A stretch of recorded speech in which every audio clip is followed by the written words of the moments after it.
Alrighty, I've been gone for a month. Time to get back to work on video. My god. Where did all my stuff go?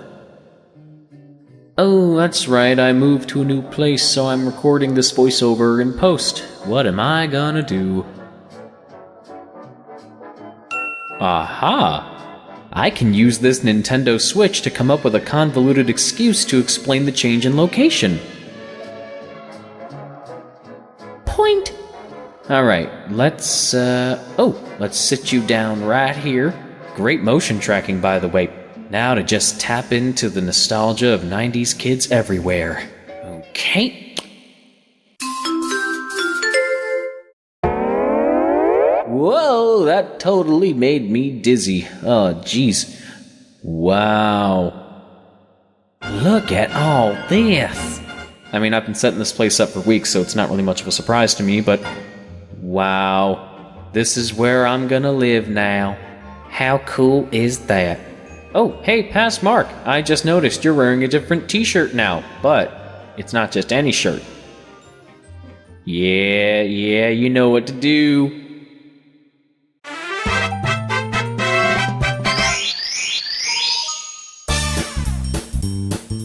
Hello, welcome back everybody, and welcome to the new space. Yep, we just moved in about 2 weeks ago from the time I'm filming this, and I thought I was going to be able to get everything set up sooner, but obviously that wasn't the case. But anyway, this is the beginning of my 4th annual Summer of Mario series, and I figured that the move was going to get in the way of a couple of things, but I didn't want to sacrifice too many video ideas.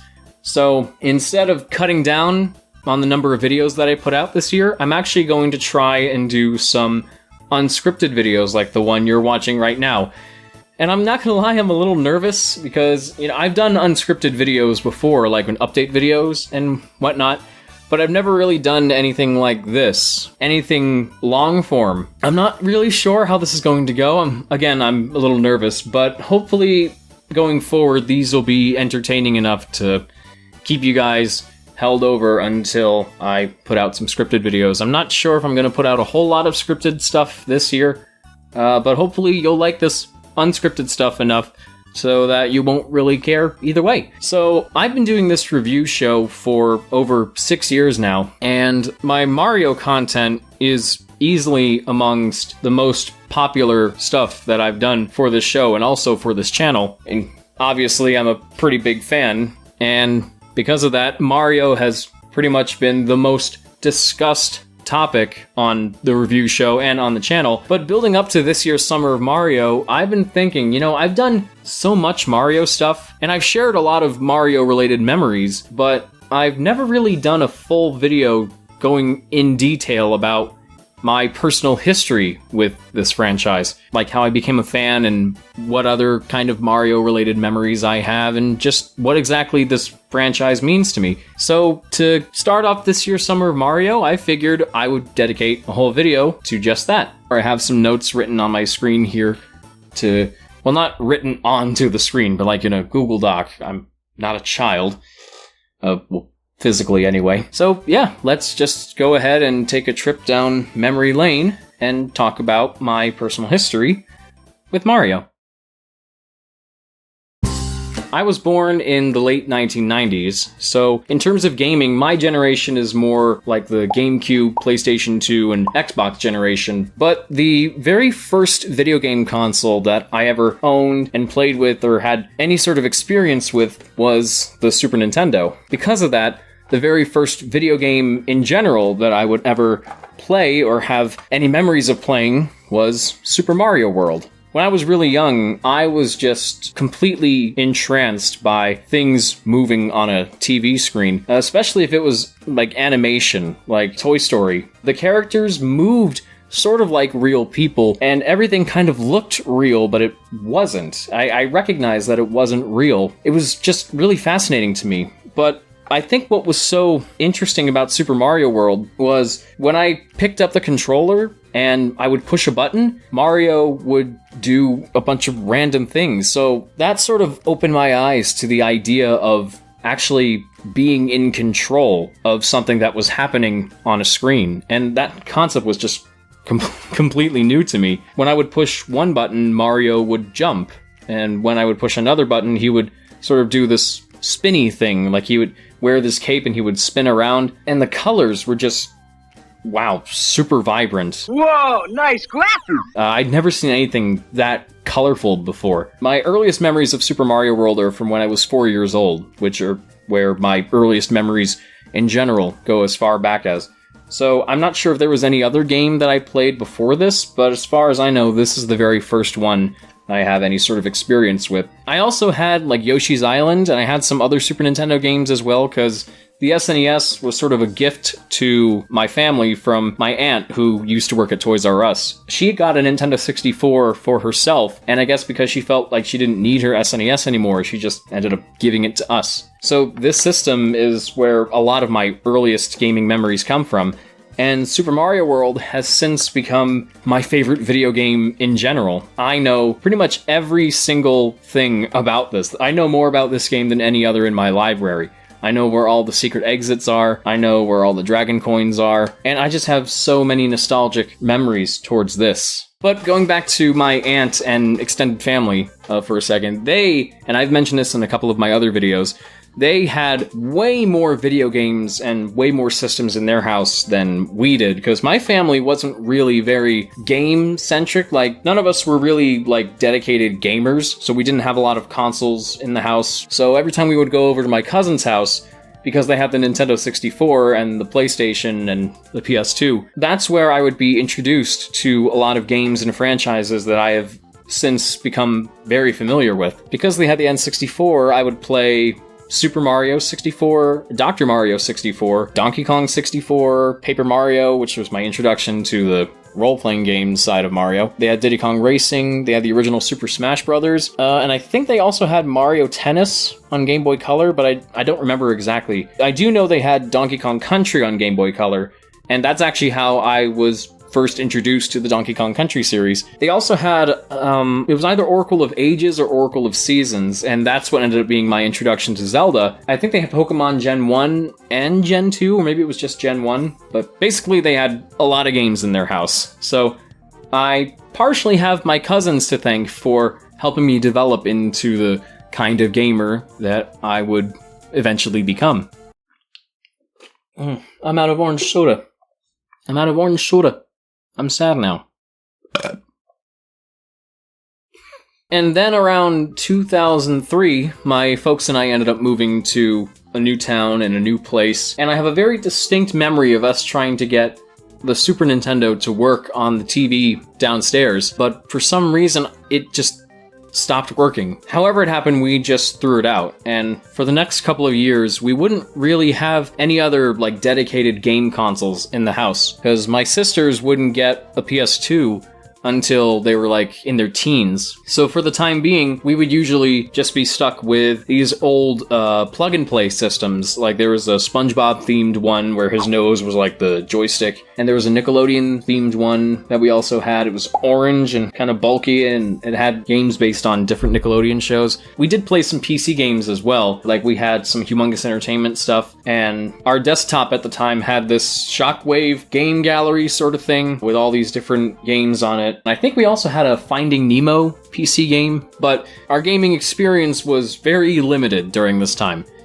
And then around 2005, I want to say, during our annual 2-week Canada trip, while we were staying up in this little spot in Canada, a friend of my sister's who was also staying there, one night I distinctly remember he brought his GameCube over to the place we were staying at, and he brought over a couple games that he, my sisters, and his sister would all play together. I think it was his sister, maybe it was somebody else, maybe some random friend that we picked up off the street. But I remember that was my first exposure to that system, and I remember some of the games he had were Mario Kart Double Dash, which ended up being my first Mario Kart game, Mario Power Tennis, which also became my first Mario Tennis game, Super Smash Bros. Melee, WarioWare Inc., Mega Party games, and one of the Mario parties. It was either 4, 5, 6, or 7. It was GameCube, so it had to be one of those. I don't remember which one, but yeah.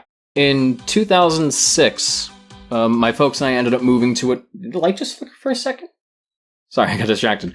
In 2006, we ended up moving to another town, another house, and this was around the time, I believe, when I was entering 4th grade, and I was sort of becoming more of a Mario fan. I wasn't quite at my highest level of Mario fandom at the time, but I do remember the characters staying with me, because when I was entering 4th grade, there were days where I would just draw Mario characters all over my school books, and during classes, if there were any blank pieces of paper around, I would grab some and just draw Mario characters on those. My extended family, like my cousins and my aunts, they were still pretty active in game collecting and console collecting and stuff, but my family, we were still a little behind. But that Christmas, my brother and I got our own DS Lite systems, and later on, we would get New Super Mario Bros. And Mario Kart DS, Mario Party DS, and Mario and Luigi Bowser's Inside Story. New Super Mario Bros. Was one that I played all the time. I remember just being super obsessed with it.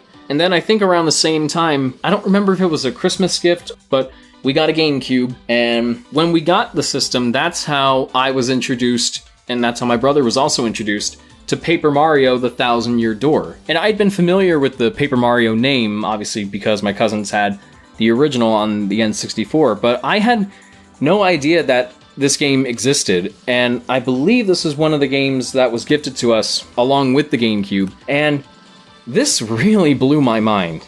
This was not like any other Mario game that I had been familiar with. It felt so big and so large in scope. And the story was really interesting, and the characters, the partners were all super interesting. I don't know why, but as a kid, I always used to get stuck on that one part where you had to use Koops to hit the switches simultaneously to get to Hooktail Castle. But once I got past it, that's when I started to realize just how awesome this game really was. And now, to this day, this is still one of my favorite, not just one of my favorite Mario games of all time, but one of my favorite games in general. And this was around the time where I think we really started getting more game savvy in our house, because not only did we have the GameCube and the DS, but 2008, for Christmas, we would end up getting a Wii, and we had like Wii Sports and Wii Play, you know, those kind of games. But around this time, I was also becoming more familiar with the online landscape, specifically with YouTube. And the first video I ever saw on YouTube was a Mario-related video. It was Sonic and Mario Part 1 by Sonic Toast. It was like this sort of stop-motion thing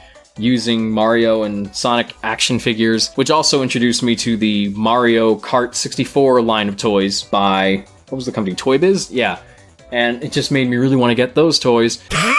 And I said this in my 5th anniversary retrospective, but the first game review channel I ever became familiar with, it wasn't the Angry Video Game Nerd, it wasn't JonTron or whoever, it was actually the Irate Gamer.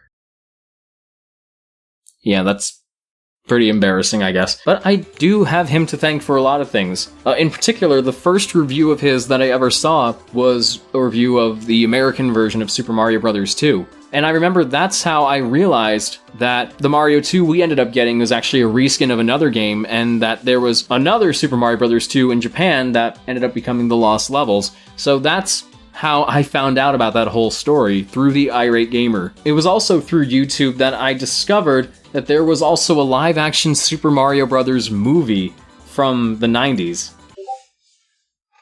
What do you want? Somebody actually uploaded the movie in its entirety in multiple parts, and I watched each video in order, so it was like I was watching the full movie. I don't remember if I liked it or didn't like it. I think I was just more fascinated by the fact that it even existed. I was not really familiar with the movie's reputation before I saw it for the first time. I know a lot of people really seem to hate this movie, but I do genuinely think it's nowhere near as bad as people say it is, especially now. But if you want more of an idea of what I think of this movie, there should be a card up there that could take you to my review of it from the first summer of Mario. But I think it was just the fact that this movie existed that fascinated me more than anything.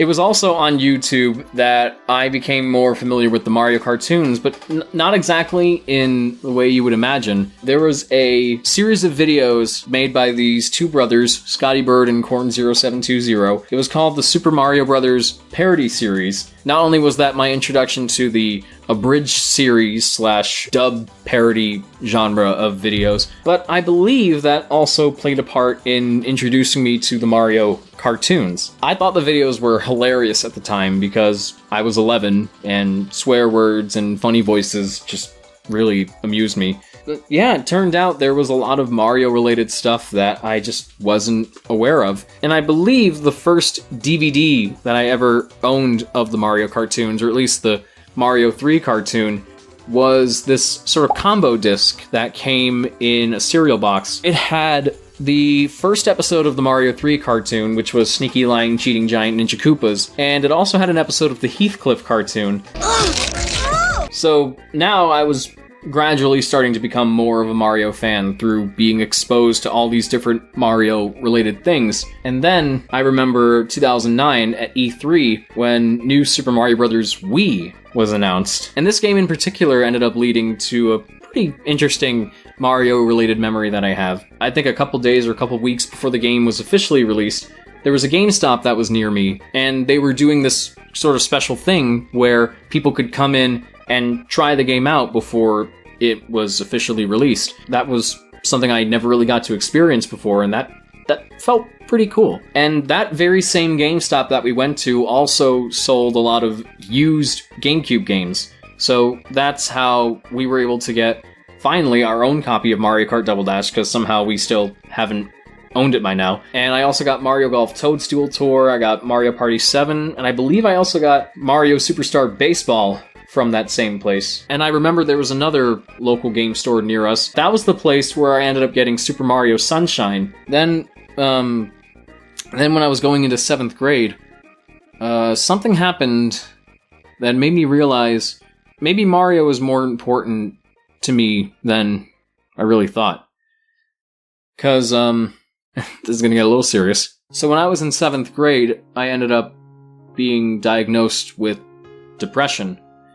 And it was pretty severe. I don't remember how this happened or how this came to be, but that's just how it went. There was a time where I started having an episode. This was like around the time Super Mario Galaxy 2 had just come out. So when I was having my episode, I don't know how this came up, but my dad suggested that we get the game for me, see if that would cheer me up at all.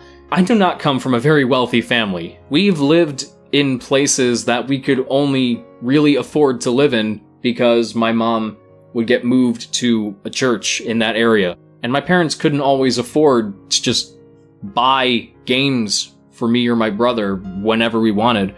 So video games were more like a birthday or a Christmas thing. I was a little put off when he suggested it, but either way, we went down to a GameStop and we bought this game. And this is the same copy that we got on that day, 11 years ago. And we took it home, I played it, and for a brief time, all of my depression and my anxiety just went away. It helped relax me and it helped distract me from all the dark thoughts that I was thinking. It was like a relief drug in a way. Of course, I still saw my therapist regularly because, you know, video games, as much as we'd like them to, they can't solve all your problems. But this game really helped me get through some pretty bad stuff. And Galaxy 2 meant so much to me personally that I pretty much decided that I was going to be a Mario fan for life. And I think my Mario hype sort of peaked during the 3DS era. I was really excited for this new handheld because it was like 3D without glasses. And it was going to have a new 3D Mario game. And it was going to have the Tanuki suit. And it was going to be like a 2D Mario game, but in 3D as well. And then there was Mario Kart 7, Luigi's Mansion Dark Moon, which I was also really excited about. Then I feel like my interest in Mario started getting challenged a little bit during the Wii U era. when Paper Mario Sticker Star ended up coming out, first off, I was super excited about that because I loved Thousand Year Door and I loved Super Paper Mario as well. So with this new 3DS Paper Mario game, I was like, yes, this is going to be great. And then it came out, and it hurt me. That game hurt me in ways that I can't even describe without making this video go on longer, but it was just such a huge disappointment to me. But I figured, maybe this will be the only dark spot going forward. Maybe the games are just going to get better from here. But the reason why I said that my interest in Mario was beginning to get challenged is because I noticed that there were some newer games coming out that just felt very safe and didn't really push the franchise forward in any way. There was Super Mario Maker, which I thought was really innovative. And of course, there was also Mario Kart 8, which, despite a few things that weren't necessarily great about it, the game as a whole was still really fun, and it looked beautiful, it sounded beautiful. But there were a couple of games. Sticker Star is one I already mentioned, and then there was Super Mario 3D World, which I like a lot more now, but back then, I was honestly kind of disgusted with it in a way, because it was a follow-up to 3D Land, which was a game that I really liked, but with this being a new console 3D Mario game, I wanted something more of the same scope and spectacle as the Galaxy games, but instead we just got an HD version of 3D Land that was slightly bigger and had more things to do. People didn't seem to mind at the time, and I'm okay with it now. I like 3D World a lot more now than I did back then. But even now, there's still that part of me that's just like, it's fine, but for console 3D Mario games, I feel like they could have done a little better. So at a point, it just became clear to me that this was what all Mario games now were going to be like. Just lighthearted and cutesy, not really doing anything new. They're just gonna look the same and not really do anything fresh or exciting or push the boundaries of what could be done in Mario games. And it's really interesting because around the tail end of the Wii U era was when I started making these reviews. Because I started the review show in 2015 with that whole year-long marathon of Mario reviews. And I started doing that because, the 30th anniversary of Super Mario Bros. Was happening, and I figured this would give me an opportunity to share my love of Mario with the world. In a way, it was actually kind of therapeutic for me, because it sort of helped remind me why I love this franchise to begin with, and just focusing on things that I love about the franchise sort of helped me forget about what was going on with Mario at the time. And then we started getting games like Super Mario Maker on the 3DS, which was just such a pointless port. Like, there was no reason for that to exist, and it just brought nothing new, nothing exciting to the table. And then my fandom really started getting challenged when Paper Mario Color Splash came out. As I mentioned, Sticker Star was really disappointing for me, but I still had hope that things could get better after that. And in some ways it did, but in other ways it just ended up getting worse. Color Splash's pure existence just made me realize, okay, this is what the Paper Mario series has become. And at that point, I just sort of lost hope for those particular games. And in terms of Mario in general, I felt like I was just sort of on the brink of jumping off. Like, I felt like if things aren't gonna get better from here, then what now? Then something interesting happened. This thing. Oh, YouTube's open. Once the Nintendo Switch came around, things really started picking up. And then we got Super Mario Odyssey. In my opinion, one of the best Mario games ever. Just when I thought all was lost, this game comes out. It does things no other Mario game to this point has ever done. And I'm just like, yes, this is what the series needed. This is the kind of Mario game that I've been waiting so long for. In a time where I was starting to question whether or not it was okay for me to be a Mario fan, like if it was really cool or worth it, Super Mario Odyssey comes along and says, yeah, it's okay to be a Mario fan, because look what I've done. I put Mario in a realistic city with realistic people. I gave him a hat that could let him possess other creatures so he could become like a freaking dinosaur. And it just seemed like things were just gonna get better and better from there. And in a way, they kind of did. In 2019, we got Super Mario Maker 2, which is even better than the first game and does all sorts of crazy new things. And then just last year, we got Paper Mario The Origami King, which I remember being really, really nervous about because I thought it was just going to be more of what Sticker Star and Color Splash were. And in a way it was, but it also addressed a lot of the issues that fans like me had with those games. So it made hammer and jump attacks permanent, and it had like a really interesting story with unique characters that I actually cared about. And yeah, it still got a couple things wrong, but in general, I just thought it was such a huge step in the right direction. That was the first time in a long time where I said to myself, you know what, maybe Paper Mario games can still be good. And now I'm actually really excited to see where the series goes after this. I wish there was a comfortable way for me to film with the AC on without it screwing up the audio too much, because I am getting hot. But I suppose that brings us to the present day. And I think it's safe to say that Mario is in a much better place now. This has been really interesting for me, like just reflecting on everything that's happened, and just knowing that, in a way, Mario has kind of been there pretty much since the beginning. I don't know, sometimes it just feels like no matter where I go, no matter how much older I get, what I go through, what changes over time, what stays the same over time, I'm still an avid Mario fan at heart. To me, this character and this franchise just represent so much more than I think a lot of people really understand. You know, Charles Martinet has always said that Mario games are all about bringing joy and happiness and positivity to people's lives. And that's kind of the same goal that I've had when I decided to get into making YouTube videos. You know, with how the YouTube landscape is now, it seems like all people want is to consume content that just celebrates negativity. Like, there's a reason why video essays talking about how bad a movie or a video game is always get more views than what makes a movie or a video game great. And, you know, I never really cared about getting views or just getting attention. I mean, I'd like to get more views and attention because then the ad revenue goes up.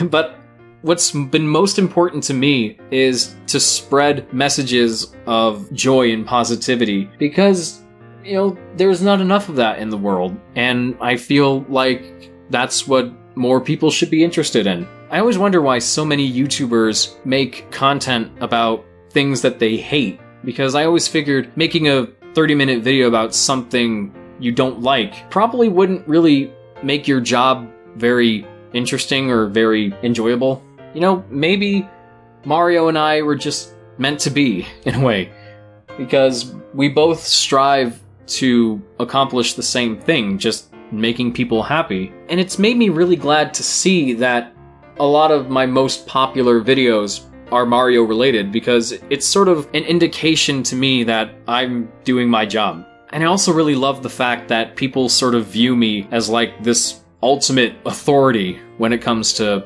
Mario-related stuff, because to me it seems like they understand just how important this character and this franchise is to me. It's nice to be associated with a franchise that I love so dearly, and then getting to interact with other people who share the same love for the franchise as me. So it's like Mario is not only making our lives better, but also bringing us together, which is kind of a beautiful thing when you really think about it. I love this guy. I love this little guy. I always have. I always will. And I know that whatever Mario decides to do next, you can bet that I'm gonna be there to drink that Kool-Aid until there's nothing left. It sounds pretty cultish when I describe it like that. And so that brings us to the end of our first Summer of Mario video for the year. Hopefully, this won't take too long to edit. I'm sure there's going to be a lot of stuff I'm going to have to cut down and cut out. But hopefully, in the end, it'll be worth it. And if you stayed until the end of the video, I hope you enjoyed it. Thank you so much for watching. And I'd also like to give a very special shout out to my superstar supporters, Red Rack, Henry Newman, Rachel Rodriguez, and Jake Winans. If you'd like to support me as well, then please consider pledging to my Patreon or become a sponsor of the channel by clicking the join button. This is all optional, but for pledging as little as $1 a month, you get to read the scripts to my videos, you get to see the videos before they are officially released, and sometime in the future I'd like to do these little behind-the-scenes videos where I show the full editing process for videos, or other exclusive things like that. I cannot apologize enough for taking so long to get Summer of Mario going, but hopefully it'll be smooth sailing ahead. I already know what other kind of videos I want to do moving forward, so hopefully we'll have some good stuff to look forward to. And until next time, this is Mark, bidding you all a smashing farewell. Bye, everyone.